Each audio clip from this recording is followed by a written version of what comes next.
కావలి rural మండలం ఆమరతిన్నె పంచాయతీ ప్రజలు వైసీపీకి భారీ షాక్ ఇచ్చారు.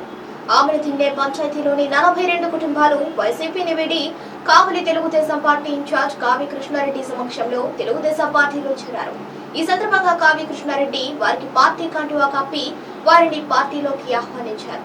ఈ సందర్భంగా ఆయన మీడియాతో మాట్లాడుతూ వైసీపీ చేస్తున్న అరాచకాలతో విసిగిపోయి టీడీపీలో చేరుతున్నారని అన్నారు.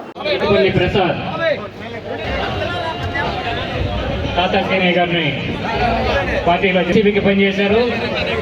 తొలిసారి ఇప్పుడు తెలుగుదేశం పార్టీకి పనిచే ఉప్పాల శ్రీనివాసులు గారు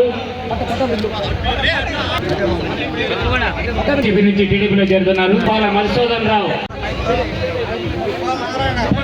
తాత నారాయణ, బడుగు ప్రసాద్, పట్రా ఏడుకొండలు వైసీపీ నుంచి టీడీపీలో చేరుతున్నారు.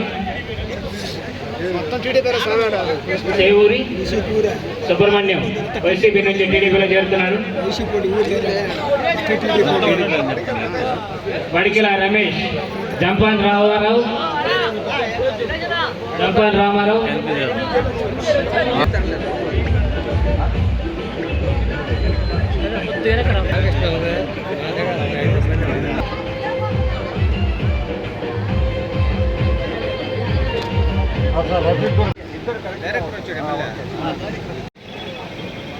అముదాలదిన్నె గ్రామ పంచాయతీ, అముదాలదిన్నె, కొనదిన్నె, దూదాకులపాలెం నుంచి ఈ రోజున ఒక 100 మంది వరకు ఈరోజు తెలుగుదేశం పార్టీలో చేరటం జరిగింది. వాళ్ళందరూ గతంలో వైసీపీకి చెందినటువంటి వాళ్ళు, అందులో ఒక వార్డు మెంబర్ కూడా ఉన్నారు.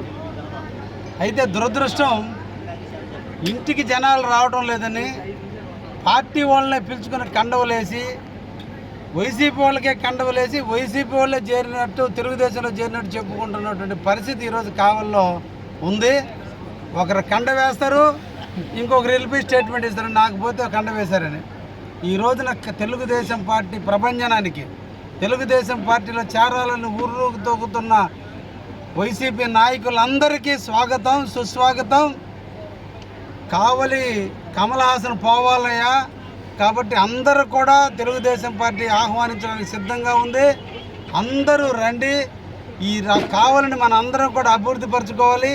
కావలిలో ఉన్నటువంటి దురాఘాతాలు పోవాలంటే ప్రతాపరెడ్డి గారిని మనం పంపాల్సిన అవసరం ఉందని ఈ రోజున వైసీపీ నాయకులే నాకు ఫోన్లు చేసి, అన్న ఇంకా నువ్వు స్పీడ్ కాలేదు, ఇంకా తిరుగన్నా, ఇంకా మేము గ్రామాల్లోకి రాన్నా అని వైసీపీ నాయకులు పిలుస్తుంటే నిజంగా నాకు చాలా సంతోషం ఉంది. అది కూడా తొందరలోనే జరుగుద్ది. ఈ రోజున అముదాలదిన్నె గ్రామ ప్రజలందరికీ ప్రత్యేకంగా ధన్యవాదాలు తెలియజేస్తున్నా. వైసీపీని ఖాళీ చేయించే దాంట్లో అముదాలదిన్నె తెలుగుదేశం పార్టీ నాయకులు చూసే చొరవ, ఆ గ్రామంలో జరిగిన ఇబ్బందుల మీద ఈరోజు వాళ్ళే మేము తెలుగుదేశంలో చేరతామని ముందుకు వస్తున్నటువంటి వైనానికి ఆ గ్రామ ప్రజలందరికీ కూడా ధన్యవాదాలు తెలియజేస్తూ, ఆ గ్రామ అభివృద్ధిలో రేపటి నుంచి మేము అందరం కూడా పాలు పంచుకుంటామని కూడా ఈ సందర్భంగా తెలియజేస్తున్నాం.